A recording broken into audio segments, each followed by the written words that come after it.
प्रिय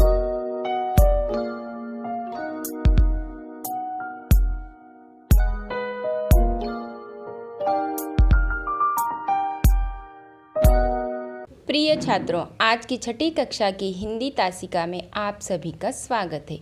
आज हम अगली कविता नदी कंधे पर सीखने जा रहे हैं। इस कविता के कवि हैं प्रभु दयाल श्रीवास्तव जी। तो चलिए कविता पढ़ेंगे। अगर हमारे बस में होता नदी उठाकर घर ले आते, अपने घर के ठीक सामने उसको हम हर रोज बहाते। कूद कूद कर उछल उछल कर हम मित्रों के साथ नहाते। कूद कूद कर उछल कर हम मित्रों के साथ नहाते। कभी तैरते कभी डूबते, इतराते गाते मस्ताते। नदी आ गई चलो नहाने, आमंत्रित सबको करवाते। सभी उपस्थित भद्रजनों का नदिया से परिचय करवाते। अगर हमारे मन में आता झटपट नदी पार कर जाते। अगर हमारे मन में आता झटपट नदी पार कर जाते। खड़े खड़े उस पार नदी के मम्मी मम्मी हम चिल्लाते। शाम ढले फिर नदी उठाकर अपने कंधे पर रखवाते। लाए जहाँ से थे हम उसको जाकर उसे वहीं रख आते। लाए जहाँ से थे हम उसको जाकर उसे वहीं रख आते। नदी कंधे पर इस कविता के यह शब्दार्थ है। इसे आप पॉज करके यहाँ पर लिख सकते हैं। तो चलिए अब हम कविता की शुरुआत करते हैं। अगर हमारे बस में होता नदी उठाकर घर ले आते, अपने घर के ठीक सामने उसको हम हर रोज बहाते। कूद कूद कर उछल कर हम मित्रों के साथ नहाते। कूद कूद कर उछल कर हम मित्रों के साथ नहाते। यह कविता कल्पना पर आधारित है। कवि कहते हैं कि यदि हमारा वश चलता तो हम नदी को उठाकर घर ले आते और रोज़ अपने घर के सामने उसे बहाते। बहाना यानी कि नदी को प्रवाहित करना।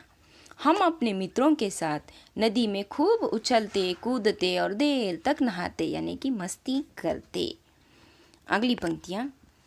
कभी तैरते कभी डूबते, इतराते गाते मस्ताते। नदी आ गई चलो नहाने, आमंत्रित सबको करवाते।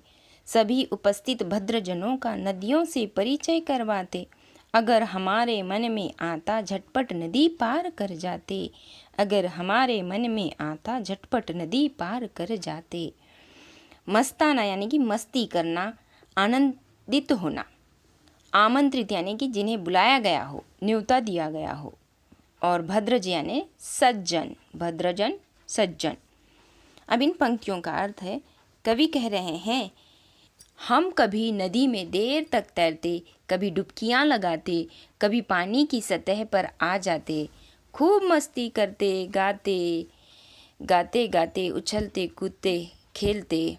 अपने सभी परिचितों को आमंत्रित करते, उन्हें बुलवाते और इस नदी में सैर करवाते, नदी में खेलते कूदते।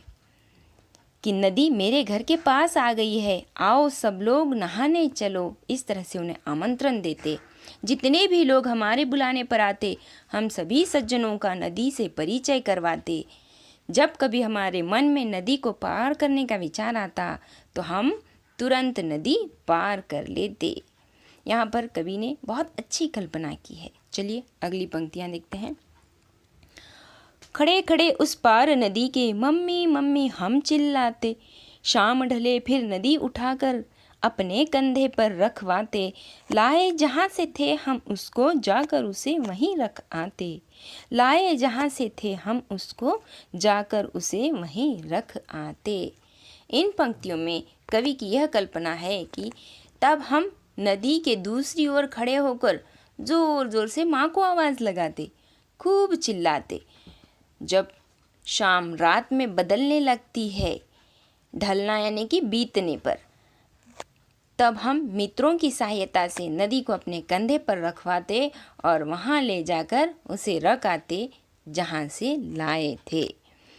इस तरह से कवि कल्पना करते हैं कि यदि हम नदी को कंधे पर उठाकर अपने घर ले आते तो कैसा आनंद होता। अपने मित्रों को बुलवाते, परिचितों को बुलवाते और सबको नदी की सैर करवाते और जैसे ही शाम होती तो उस नदी को फिर से मित्रों की सहायता से ले जाकर वापस जहाँ से लाए थे वहाँ रख आते। इस तरह से यह कविता समाप्त हो गई।